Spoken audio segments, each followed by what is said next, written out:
just like you guys never heard of Sandy Hook until the shooting. And that's, of course, mass shootings put cities and townships on the map for the rest of the country that they've never heard of. This is a great place. I can see community here, and I've seen people shake hands and say hi. Up near New York, people don't do that. They greet you in another way. But this is really a genuinely good community. And I guess it's called a city, but to me it looks like a small town. And it's been, in a way, a tale of two cities in terms of their response. If you wrapped up the part of their response, I'm talking about not the law enforcement response, I'm talking about what the city has done to hold those accountable. If you wrap that part up, yeah, it couldn't have been handled in a worse way. No transparency, no clarity, no action. And it's difficult in this city, I hear, because it's so small, to run into people in the street, police officers, who must be living with, let's be honest, these officers, many of these officers, if not all, must be living with tremendous guilt and anxiety and trauma. But I've heard it's difficult in a community like this. So that's on the one side. But let's talk about the other side, what the city has done. This city has done something, I would say, that was actually kind of remarkable in the modern era of defensiveness. They approached us, the community of Uvalde approached these families. They said, what can we do? What can we do? We don't have money. We don't have much money. We don't have money of our own. We have a light budget. We can't take care of all your needs. We can't take care of the surgeries he may need. We can't take care of the trauma, of the therapy. We can't do that. We just don't have enough money. But what else can we do? They said, we have some insurance money. You can have all the insurance money. But we don't have a lot of that either. And of course, the last thing these families would ever want to do to their community that they either grew up in and have stayed in and were born here, or they moved here because of the community, the last thing they would want to do was to inflict any financial hardship on their friends and neighbors in this community. Their friends and neighbors didn't let them down. So the opportunity to work with the city, and of course, this was one ray of sunshine in a healing process. And over the course of over a year, we have worked with city attorneys who approached us. The city has engaged a gentleman by the name of Lee Taft on a very unusual but also beautiful process called restorative justice. What is restorative justice? Restorative justice is the type of justice or remedy that does not involve money, but it involves something effectively that demonstrates compassion and respect to those that have been harmed. It's a way for a city like Uvalde to make peace, to extend an open hand, a hug to these families when they can't simply express that from money, through monetary compensation. And that's exactly what the city did, and they've worked hard at it. And we applaud their efforts, particularly those of Clarissa Rodriguez, their remarkable attorney, who has spent, seems like she has more than 24 hours a day, and that's just spent with us on this very challenging process. These families, the city asked these families to meet with this gentleman named Mr. Taft, where they expressed what they were looking for. What would make them feel good? What would make them feel heard and listened to? What would make them feel that their losses were in some way recognized in a valuable way. Valuable not in terms of dollars and cents, but in terms of gestures or efforts. That's restorative justice. And I'd also like to, by the way, commend Bo Joseph, who was also involved in this process from the TML, who was very gracious. So the restorative justice part of this resolution with the city is critically important. And you'll hear that these are some of these may strike you as very modest. And I want to say it's the thought that counts, but there was so much effort that went into this.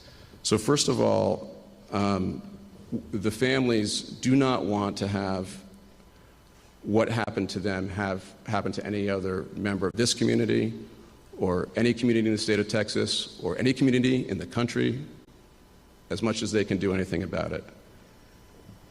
That's why they are standing here, not because they want to, but because they feel this is the right thing to do, fighting in the name of their children and for the rest of us. And so you'll hear that the restorative justice process has led to things that don't just benefit them, but even more benefit the community. Some of the policy changes that were involved in the restorative justice project include the implementation of a new fitness for duty standard for Uvalde police officers to be developed in coordination with the United States Department of Justice's Office of Community-Oriented Policing Services. Another negotiated part of the restorative justice process was a commitment from the Uvalde Police Department to provide enhanced training for current and future officers. A third part of the police improvements that would be part of the restorative justice initiative between the city and the families led to an agreement to coordinate with the families concerning the public safety risk and burden on police due to the prevalence of gun violence. Listen to what I just said, the burden on police. So when you think of restorative, these families have taken steps aggrieved by police failure to do their job to relieve the burden on police due to the prevalence of gun violence. I could not be more proud of them for that, and it's just so remarkable in the midst of their grief. City of Uvalde also committed to things that are meaningful, establishing May 24th as an annual day of remembrance, building a memorial and funding a memorial on the plaza, and coordinating with the families. Continuing to support and further supporting mental health services for the families and the survivors in the greater Uvalde community, and continuing to work with third-party entities to bring new developments for children and in Uvalde. You know, while I have the microphone, if there is anybody listening or watching that wants to help this community and provide mental health services and some of the massive amount of resources that these families in this community needs, just Google me. And also, if there's a architect or who are the people who make structure? The people who build statues. What do you call those people? Sculptors? I don't know. Who would build a memorial? An architect, or? I want one of those people too. Is that right? Well, I think it should. Don't you think this should be like an audition? They should have to supply their schematics. Somebody should want to build a memorial here in Uvalde for these people. We'll take any applicants who wants to do that pro bono, because again, there's not enough money in this city. That even trying to honor mass shooting families and those affected by that in a city like Uvalde, and let's face it, most cities and townships in America, you can't do that effectively because there's not enough money.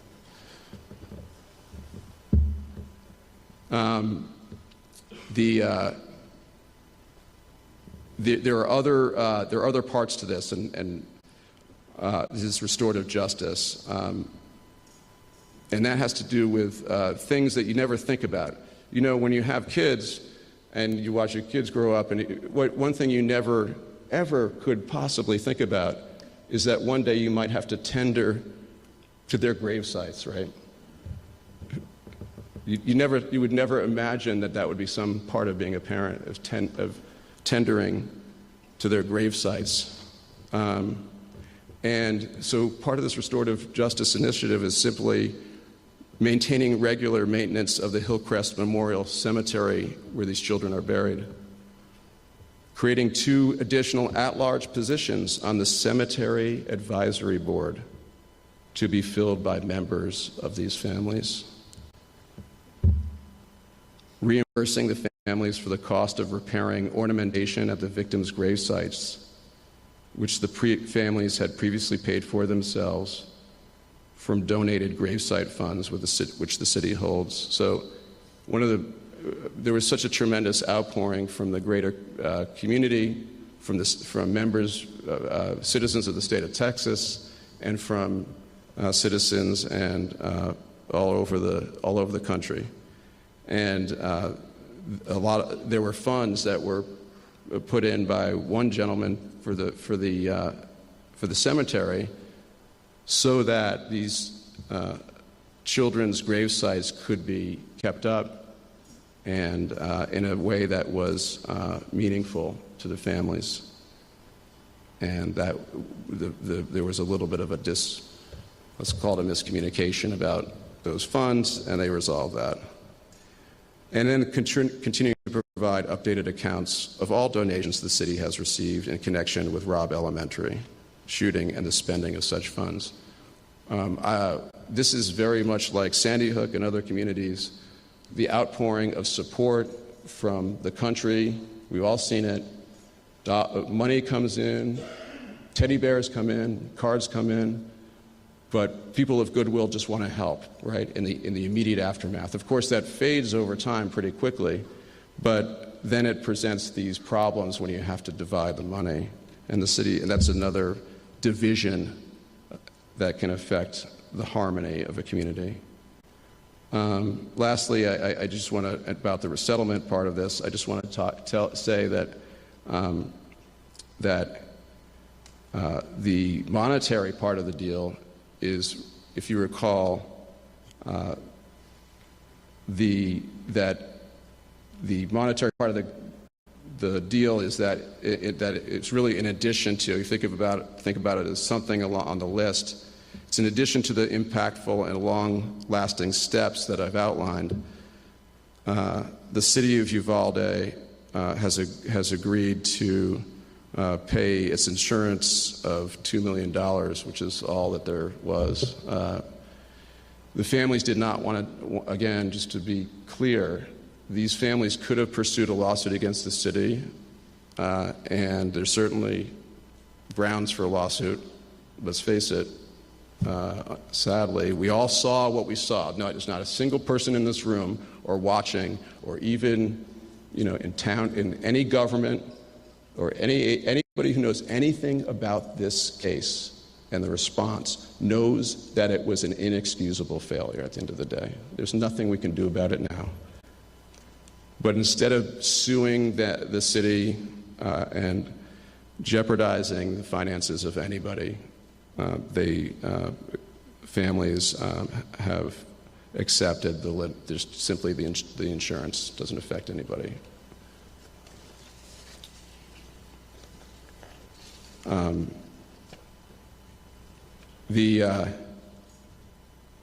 This is on the settlement end of things, and I should just mention that obviously a case this complicated with so many parts to it, we've been talking a lot about the after part, effectively. What happens in the response, right? We're all talking about the response. That focus accepts that the shooting happened, and that's just a small part of what you look into when you think about what the causes are. So This is simply highlighting that we've settled with the city. There will be lawsuits forthcoming, most immediately against the state of Texas, which has done nothing at all but burden this town before the shooting by not giving them the resources they need, prevented these families from getting the information they need, and then blaming this city as if they didn't have, how many police officers there? 98? As if they had nothing to do, as if they didn't know how to shoot somebody, as if they weren't heavily armed and the most well-trained. Blame the least well-trained, least resourced, and least equipped officers for a problem you helped to create. So yes, we are suing the state of Texas. And we're also suing, down the line, we'll be suing the federal government, also heavily trained, equipped. You had over 150 some odd federal officers there who also were there and stood around until one or more breached the room at 77 minutes. Sure, that was a heroic act. It was a heroic act 77 minutes late. But this day is really a day to allow these families to heal and tell the community of Uvalde that they love you, they love living here, and they want to stay here. They want to stay here, and they need you. And when you see them on the street, if you pass them on the street, you don't have to look away. Even if you wear a badge, you need each other here, because that's what mass shootings do to a town.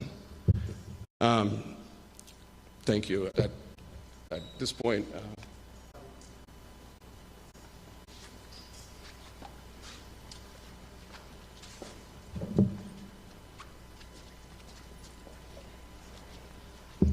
Hello, my name is Javier Cáceres, father of Jackie Cáceres. On the way over here, I saw the sticker, which I see everywhere, is Uvalde Strong. If that was the case, this room should be filled and then some, showing their support. It's been an unbearable 2 years. We all know who took our children's lives, but there was an obvious systemic failure out there on May 24th. The whole world saw that. No amount of money is worth our lives of our children.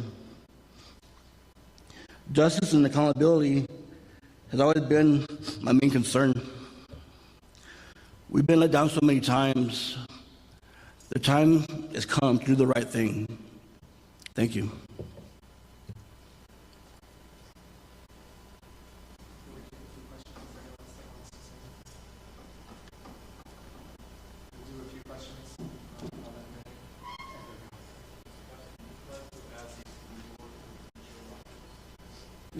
I didn't. Yes, of course. Yeah, the school board will be named. You mean the UCISD? Yeah. Let's go. Sorry, down the road this way in no particular order. Can you just clarify one more time for all of us here the list of who you plan on suing next? I think you sort of mentioned a couple. Well, the immediate case will be the state of Texas and the UCISD. Because of quirky legal rules, we won't be naming the government until later. Sorry, I mean it's probably more. When I say state of Texas, I'm really speaking of individual officers. That's how. Did you go to law school? That's a pretty good question. That's how it's done. So it's correct. I should be saying the individuals.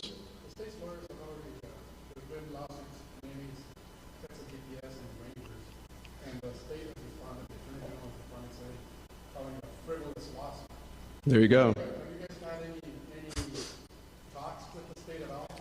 No.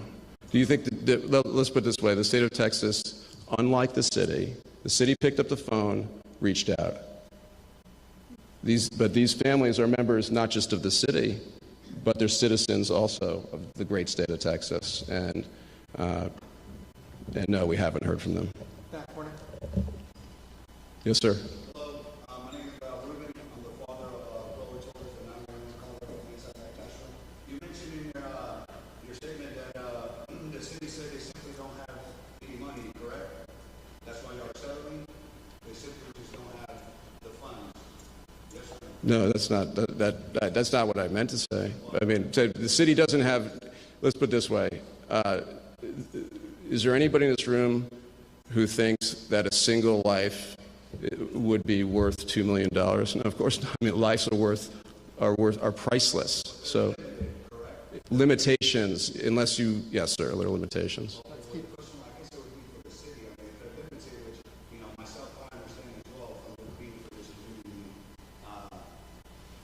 Have they considered getting rid of those officers? I mean, I know we're way past that, but I mean, that's a huge possibility where they can get rid of those officers and save funds that way.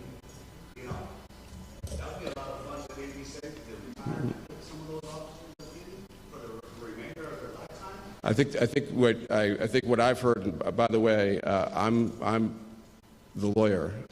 I didn't lose children there, and all I can do is be an ambassador of what I've been hearing. And I think there's just a tremendous amount of anger at the city for keeping these people on their payroll, if not simply for just demoting some of them. And that is remember I said this is a tale of two cities. That is still something that these families find inexcusable. And that is the real accountability that is still being lost on this process. In the front here. This is mentioned as the DOJ report played a big role in being able to push forward this settlement and this point. Was that the catalyst for getting the talks finally settled, or was there already building announcements on that? The question is whether the DOJ played a significant role or any role in these talks. And no, our process, the process that the city brought to us, was underway well before then. In fact, and the DOJ report, although one could criticize, like me, the fact that they spent 500 and some odd pages and really came up with just a list of things that a city could do better to respond, and not a single page on why the shooting happened in the first place. It did help to understand the process better. They spent millions of dollars on that investigation. Another burden of a shooting, the costs to law enforcement after the case, and the government and state and local governments. So it was helpful in helping us have a better understanding. And the families really appreciated the way in which that was shared with them. It was very transparent.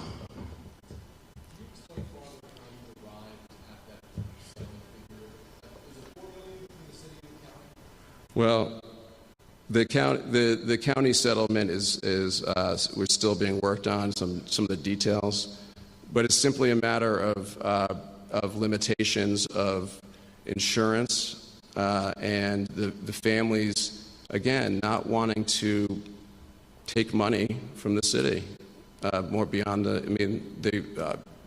it's plain and simple. These families are sort of remarkable, despite all their losses, in their willingness to accept that and make peace on the lawsuit end of things with the city.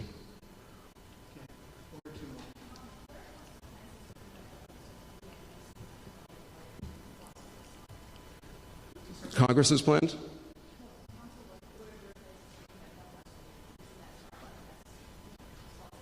No, not PLACA. Are you talking about qualified immunity? Which there's a lot of immunities. So I think you're talking about the immunity that protects governments from being sued from conduct by law enforcement, the qualified immunity,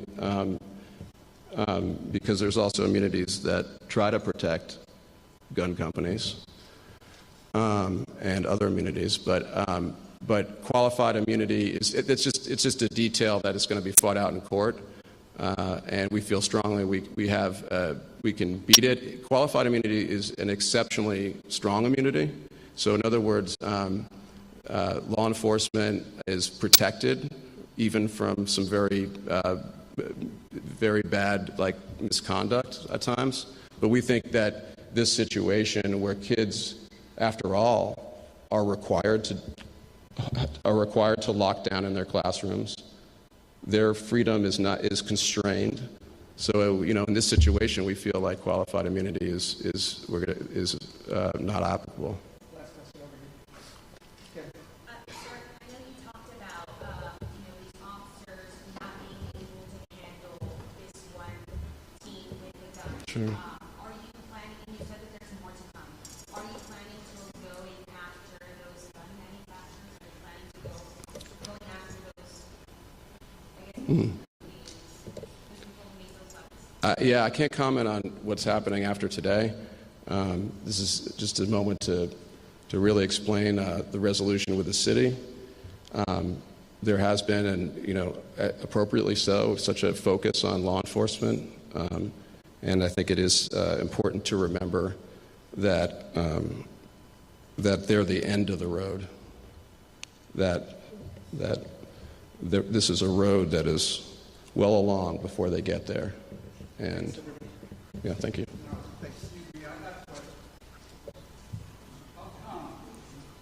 If the sheriff's department has never been mentioned through any of this, he was only 3 minutes away from the shooting, and he didn't even arrive to 20 minutes after, but nobody's going after him. And why is our Yeah, that's not part. That's not. Thank you, sir. I'm sure it's a valid question, but that's not part of what we're addressing today. Thanks, everybody. Let's go.